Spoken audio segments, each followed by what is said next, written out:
Hello and welcome back to another episode of Critical Reactions with your host, Bryan.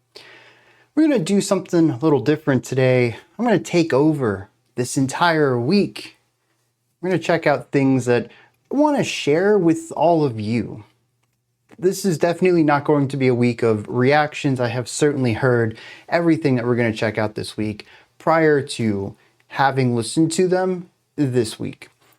But I have found that while I do really love exploring new music with all of y'all and having you share some of your favorite stuff with me, I also really need an outlet to share and talk about the stuff that is really important to me. And I'm going to have to find a more permanent solution for this eventually, but right now I have this channel, and so that's where I'm deciding to put this stuff. And because I am an emo kid at heart and probably forever will be, we're going to kick this week off with some My Chemical Romance, which I've kind of thought is interesting. I have probably out of my top 5 bands, I have shared numbers 3, 4, and 5 with you, or tracks from those bands before, but I've never shared anything from My Chemical Romance or The Used. Now, we're not going to get to anything from The Used this week, unfortunately, but we are going to have some My Chemical Romance on the channel today, and we're going to listen to something quite a bit of a throwback. This is a B-side that was supposed to end up on their second album, 3 Cheers for Sweet Revenge, and ended up as a supplementary track to a live album that they did. It's called Desert Song. It is rather minimal, very vibe-based, but stick with it. And of course, afterwards, you'll be able to hear me explain what I love about it and what it's doing well. Let's dive into this, see what My Chemical Romance is bringing to the table today.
That little line over there, I love it. It's a really nice transition into what this guitar is doing in this section.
the doctor.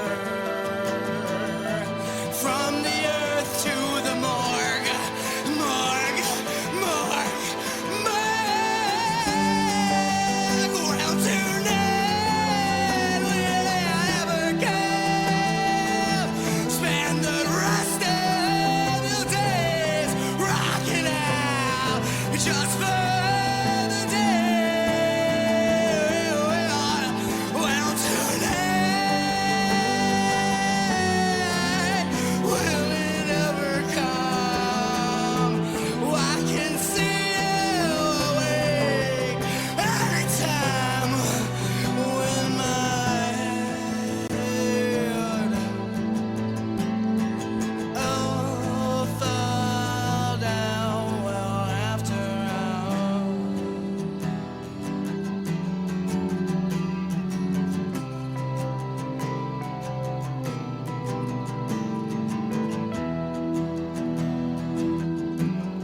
Absolutely gorgeous.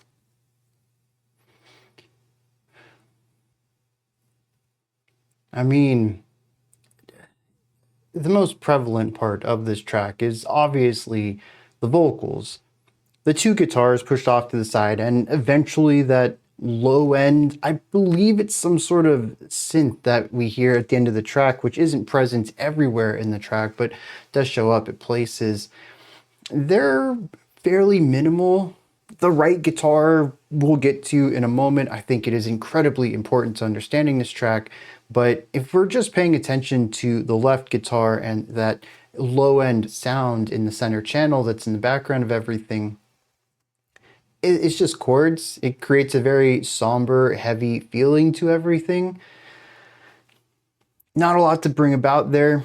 Acoustic guitar, being warm, being heavy. That's about it.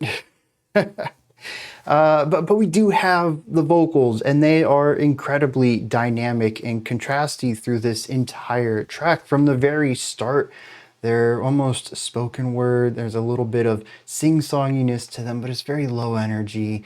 Lots of breathiness to it. It's almost as if the vocalist is doing everything they can to just produce this sound that their body doesn't want to sing at all, and they're forcing it to, and this is the most they can muster. And from here, it's just a rising escalation.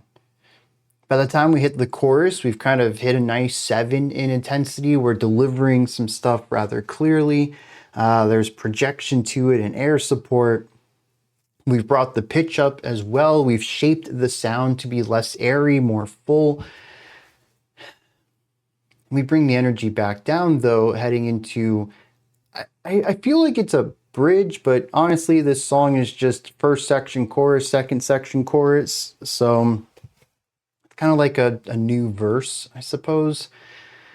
We bring the energy back down, though, and the vocals just kind of rest here for a little bit before rising back up into that final chorus where they just really let everything out. No longer does it feel like a measured performance. I mean, not like most of this feels measured, and I'll talk about that in a second, but it becomes a lot rawer. I hate that word. There's moments where the vocal cords just kind of cut out, and all you get is false chord rumble, like a growl on specific syllables before the vocal flaps kick back in and we return to pitched sounds. And there's harsh vocals in here, and they just kind of come about at random times. There's a really nice fluidity to all of it, but I actually don't know how much of it is planned and how much of it is just effective because it's emotionally driven, not musically or intellectually driven. There is no conscious thought of, I should put this here for maximum impact because this is a key note or it's a big moment on the chord progression. I really want to lean into that. It just feels really natural to sing the things the way they are, because it is incredibly emotionally sincere, and this is just how the emotions are driving this movement in the vocal work. It is really great control and pacing throughout the entire track, driven primarily exclusively from the vocals. If you listen to the guitars throughout, they don't have dynamics, they don't have volume shifts, they really don't change harmonic ideas or chord progressions. It's all rather static. A lot of the growth and decay comes from the vocals being larger, louder, and higher pitched versus quieter, softer, airier, and lower pitched. And I think it's really impressive that even in that final chorus, it feels as large as it does, because honestly, if you remove the vocal track, there's no dynamics to this song at all. And this is something that I didn't pick up until maybe a year or two ago when I was listening to this track again, I think for the first time maybe on, actual headphones and not like car speakers, a stock car speaker system with blown out speakers, probably even. That I really picked up on the fact that there's dynamics in this track, but not from the instruments. They're pretty much solid, static throughout the entire time. And I find that really impressive too. I'm sure there's some production stuff in there, but I mean, Gerard is just going through all sorts of different delivery styles in order to have this performance be the way it is. And I think at the end of the day, you can feel all of this pain. You can feel it from the lethargy in the opening verse. You can feel it from the anguished delivery in that final chorus and everything in between. But if we ended the discussion there, the guitar plays dreary chords and the vocalist sings in pain, you'd think it was a pretty negative track, something just heavily depressive or full of sorrow. But there's an entire other part of this track that I absolutely love.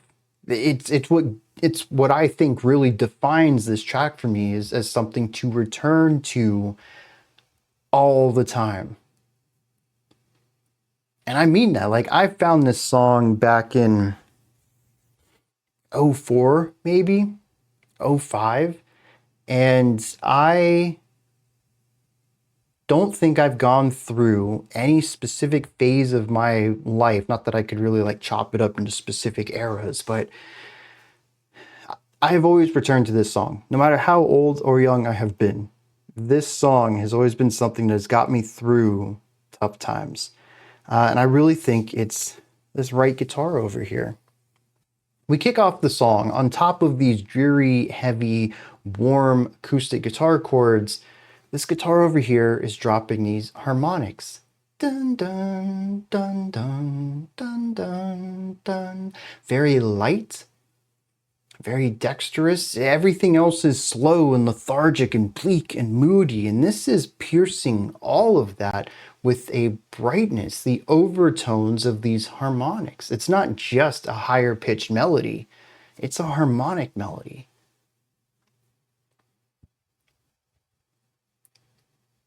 And it feels like there's uplift even on that final two-note grouping. Da-dum. It's a low hit that works really well with the darkness of that chord there, and then an uplift, bringing about a positive feeling that isn't present in the chord being played on the left guitar. It is about trying to pull out of this weight, out of this lethargy, out of this dreariness, trying to find some sort of light or brightness within this bleak atmosphere. This is fairly consistent throughout the entire track. We do have sections where this guitar over here just plays chords, leaning into some of the more dreary parts, but the lead into the chorus I had mentioned, I really like the way that this guitar begins to introduce some of the melodic lines it plays in the chorus, and then of course that kind of bluesy idea that it introduces in the second verse / bridge that eventually starts moving into higher range and more optimistic sounds. It is a force within this track of uplift, of trying to pull out of the mud. The very last thing we hear on this track is, once again, the harmonics from the beginning of the song.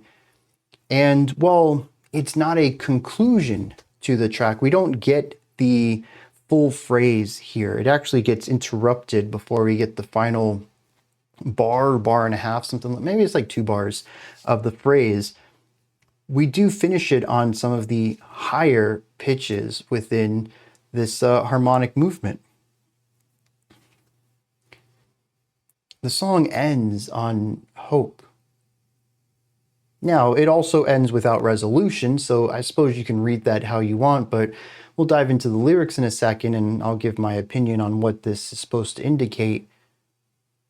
But we do finish this song on hope. This guitar over here does get pulled down into the bleak chords, like our left guitar, but consistently finds a way to come out of that and have some sort of optimistic melody to play alongside everything else. And that is the last thing we hear from this guitar. And that's always stood out to me as something. As much of this song is about pain, it is about dreariness. That makes up so much of the identity of this track. It's not just about that. It's about fighting to get out of that. And I think nothing is more telling of that than the opening line, "We hold in our hearts the sword and the faith."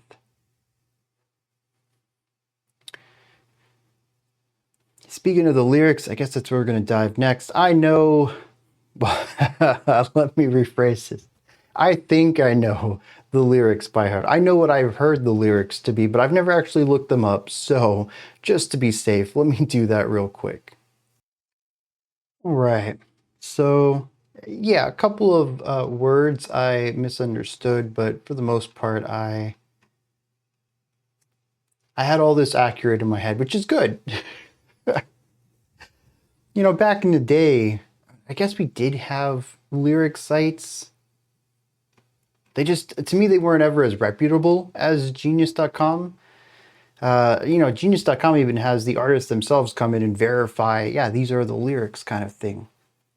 So I appreciate that. It just feels more accurate at times. I never looked at lyrics in the past. Even though I had like the pamphlets. Weird.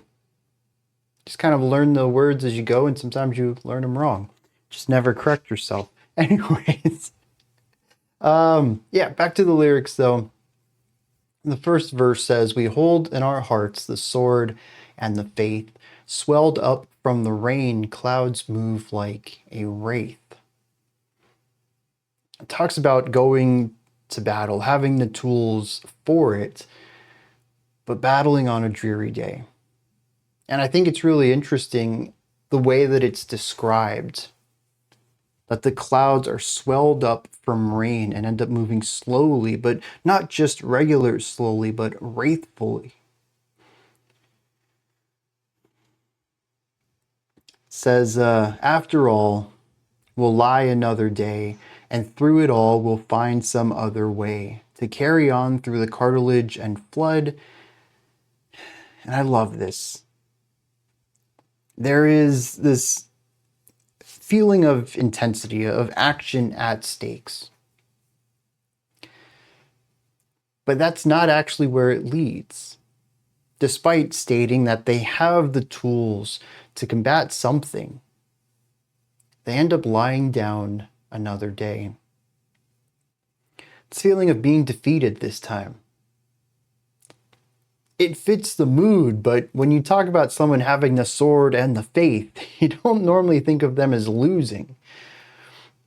But they do. It says, after all of this, we ended up lying another day. But despite that, through it all, we will find another way to carry on. We'll get out of this. We may end up laying down again, defeated, knocked off that horse. After all, this isn't the first time. We'll lie another day. The thing is, though, is we keep getting back up. We carry on. We try again. Now, this next line, it says, "Did you come to stare or wash away the blood?" This song, I mean, this line eluded me for a really long time. I probably didn't understand it until late into my 20s. When I started to come to understand this track as a battle not with someone else, but with something within. It's about recognizing yourself and choosing to help yourself. Did you come just to watch me, or are you going to help me get out of this? Speaking to yourself in that manner. We actually see this again in the chorus. It says, "I can see you awake anytime in my head." And I firmly believe that this is talking about a brighter, positive version. Someone that you can see yourself being eventually, a goal to strive towards. Imagining the results of work is easily the first step to putting the work towards it. If you can imagine it, you can do it. You can be it. I don't remember what that inspirational quote is. Something along those lines. He says, I can see you anytime in my head, though. The rest of the chorus, though, feels distraught. A lot of it says, tonight, will it ever come? If we just lost a battle, it is a dark, rainy day, we're feeling down. We're not just defeated this time. We've been defeated several times. We are lying another day here. This feels low. Today feels like it never ends. This lull, this weight, this heaviness slows time. This depression, this funk, this whatever, just makes it feel like nothing is ever going to change. And this moment of crying out, well, tonight, will it ever come? It's a feeling of hopelessness. This next line, though, I've had to do some interpretation of, and actually something really interesting is reading the Genius interpretation of this track, which is totally different from what I've ever pulled out of it. So I don't know, maybe death of the author on this one. You might not find another analysis of these lyrics like mine anywhere else. But it says, spend the rest of your days rocking out just for the dead.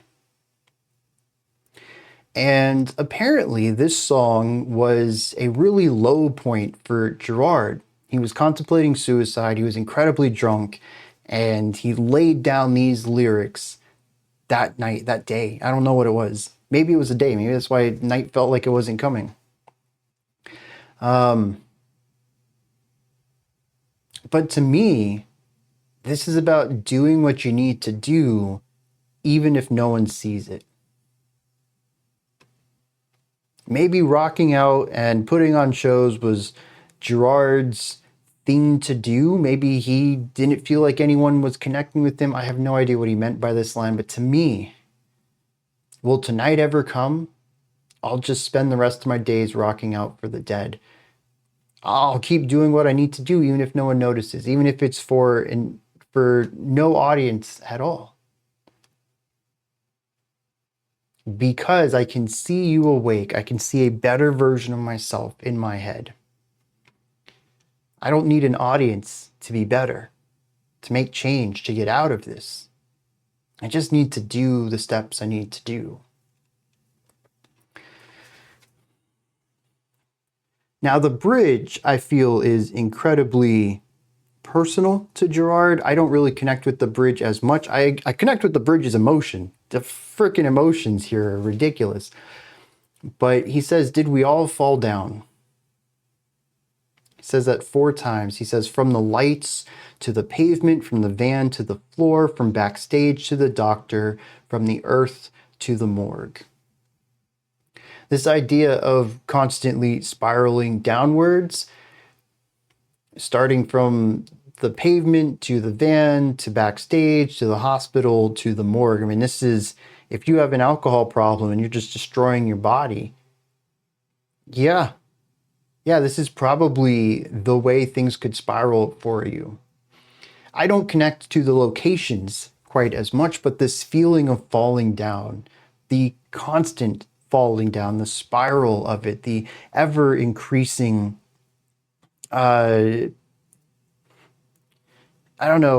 emergency of it. I feel that. I really do. And for that energy, as he repeats morgue, morgue, morgue, with more and more intensity, more grit, more compression to the vocals, getting louder and higher, and using that energy to push into the chorus, which once again feels like despair. Will tonight ever come? But focusing then again on the positivity about just doing what I need to do to move on, because I can see where I need to be and I'm going to get there.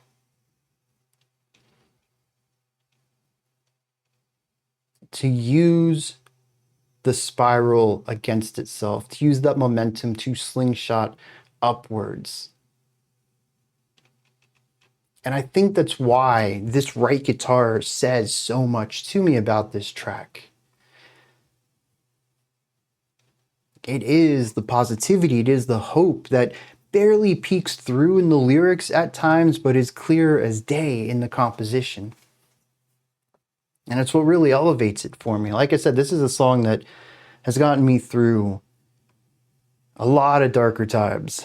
And it is, despite absolutely feeling bleak and depressive and, appealing to the emo in me, is about optimism. It is about hope. It is about recognizing problems and making change to overcome them.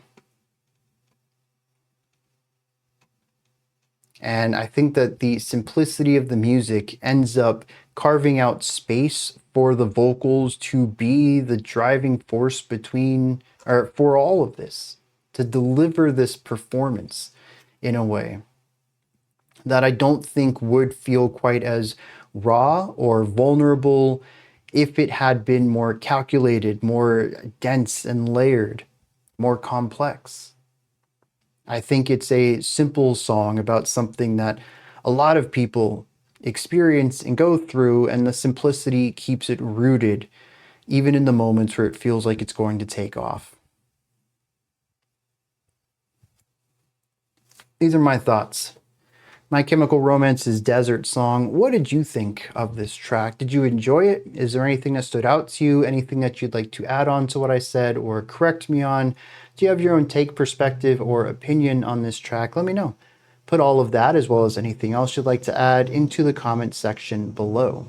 Above that, in the description box, is a link for Linktree. Takes you here. You can find links to my music, ways to support the channel, a link to the Discord server, and so much more. Above that, if you could, like, subscribe, and ring the bell. I greatly appreciate all three of those. Wraps it up for today, but I'll be back tomorrow, 5 p.m. Eastern Standard Time, 9 p.m. UTC as usual.